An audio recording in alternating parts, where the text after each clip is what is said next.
Hi everyone, welcome to the Nostalgic Dragon, where I talk about fantasy books, mythological books, and sometimes science fiction. And today I'm gonna give you a brief overview what I'm reading. I'm testing this mic as microphone as well. So I hope you hear me, because some of you told me you did not hear me so well. So I think this can solve the problem. So what am I up to? What am I reading?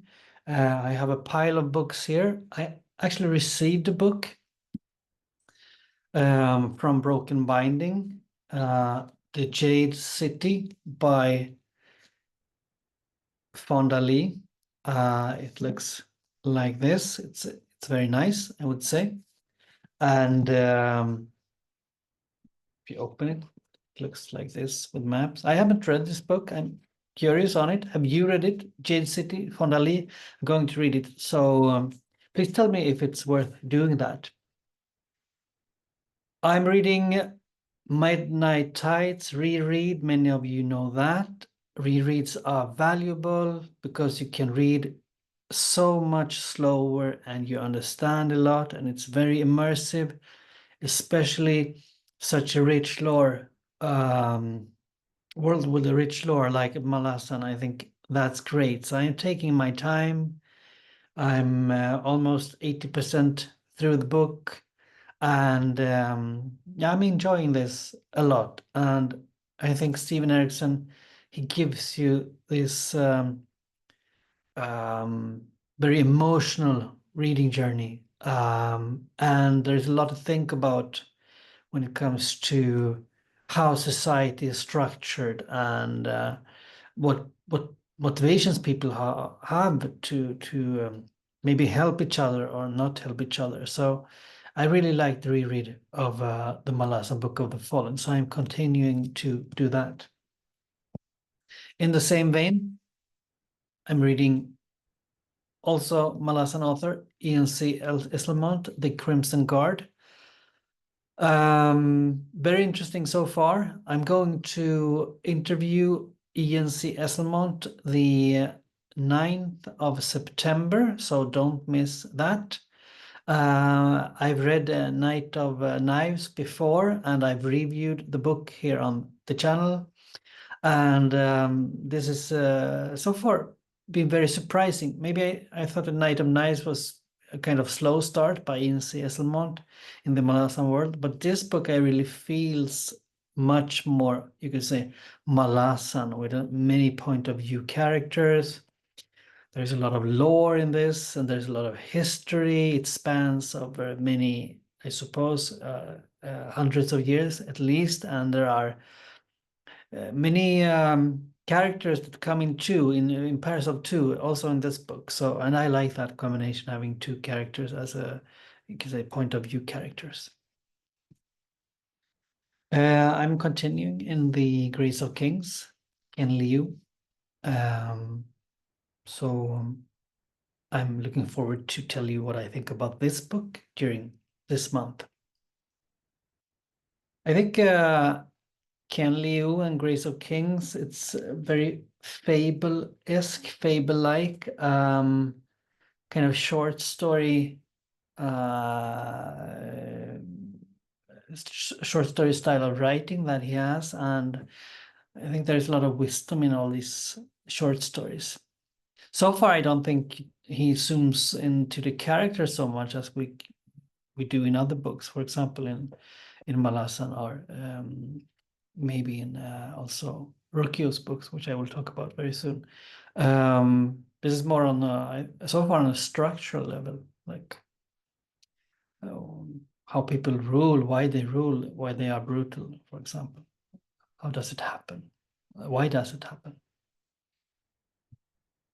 Since I'm reading Rukio's Sanity series, as you know, I got curious on In the Name of the Wind. I won't finish this soon, I think, but I've started to read this because of the prose, because I really like Rukio's prose, and it has been compared to In the Name of the Wind. I don't think the books are similar. Some people think so, but I don't think so. But actually, so far, I think Rukio's book and his prose is better. If we want a very smooth and fluent and waterfally kind of prose, of course, Rothos is a good writer. But so far, I'm just focusing on reading this book because of the prose, actually. So we'll see if I like the story as well. So far, not so much, I think. I have like a tower of books here besides me now. I also have a cup of tea, as you know, I drink teas and enjoy that. So today I'm drinking a Chinese oolong tea. Tie Guan Ying, maybe that says you something. It's so long, it's very flowery. I like it a lot. If you do, why not try to find a store that sells Chinese teas or Japanese for that matter too. And lastly, I'm having two books. I've continued the Sanity series. So Howling Dark, that's the next book. First book is Empire of Silence. You'll find a review here on the channel.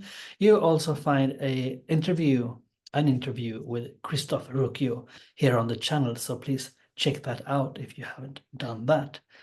Howling Dark, Adrian's journey becomes, I think we can be honest and say that his journey is a kind of dark journey.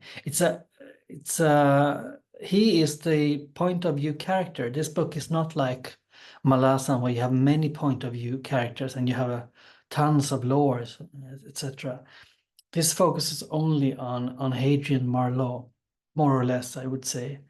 And that works too. It's a different kind of book, a different kind of writing. I enjoy reading like Malazan and this one parallel because they are so different. So that makes me feel a bit more varied in my reading, not just reading one thing or one style of prose, for example. So Howling Dark, I think the cover is great. Don't you think that too? I like it very much.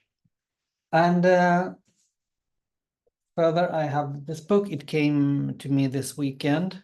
It's a Sun Eater book. I'm not sure if Rokio would say so about the Lesser Devil. I think it's Sun the book. It's between book 1, Empire of Silence, and book 2, Howling Dark. This is about Hadrian Marlowe, the main character's brother, Crispin. And it would be a bit of a spoiler to tell you why or what this book is about, but you can say that there are different point of views, and here we get the opportunity to follow his brother. And you can also say, I think, that Hadrian is very convinced in what he thinks is right and wrong, and in this novel, so far, some things, some perceptions and some opinions that Hadrian has is challenged, I would say. So that's my books at the moment. What are you reading? If you have requests for me and this channel, please write them in the comment below. So, and of course, did you hear me? I hope you heard me.